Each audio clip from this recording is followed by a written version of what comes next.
नमस्कार शेतकरी मित्रांनो मित्रांनो पाहुयात कृषी उत्पन्न बाजार समिती पुणे गुलटेकडी येथील आजचे म्हणजे दिनांक 25 ऑगस्ट 2026चे कांदा बाजार भाव.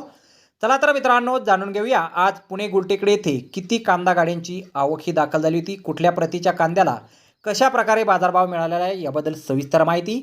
शेतकरी मित्रांनो आज पुणे गुलटेकडी येथे पुन्हा एकदा कांदा बाजारभावामध्ये थोडीशी सुधारणा ही पाहावयास मिळालेली आहे.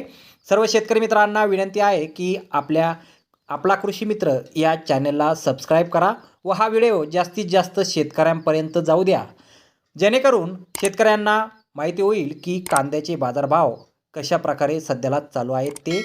मित्रांनो आज पुणे गुलटेकडी येथे 100 कांदा गाड्यांची आवक ही दाखल झाली होती. कालच्या तुलनेत आज कांदा गाड्यांची आवक ही वाढलेली आहे. त्यामध्ये जनरल कांद्याला 3,800 रुपयांपासून 4,300 रुपये क्विंटलपर्यंत बाजारभाव मिळाला आहे. तर मिडियम साईज कांदे 3,800 रुपयांपासून 4,000 रुपये क्विंटलपर्यंत विकले आहेत. सुपर बिग साईज कांदा 4,300 रुपयांपासून 4,400 रुपये क्विंटलपर्यंत विकला आहे. आणि एक्स्ट्रा सुपर क्वालिटीच्या कांद्याला 4,500 रुपयांपासून 4,600 रुपये क्विंटलपर्यंत आज पुणे गुलटेकडी येथे बाजारभाव मिळाला आहे. शेतकरी मित्रांनो आजचे कांदा बाजारभाव पाहता 2 रुपयाची वाढ ही पुणे गुलटेकडी येथे दिसून येत आहे. तर धन्यवाद शेतकरी मित्रांनो, व्हिडिओ शेवटपर्यंत पाहिल्याबद्दल. व्हिडिओ आवडल्यास व्हिडिओला लाईक करा, शेअर करा, चॅनलला सबस्क्राईब करा. पुन्हा भेटू अशाच एका नवीन व्हिडिओमध्ये. जय जवान जय किसान.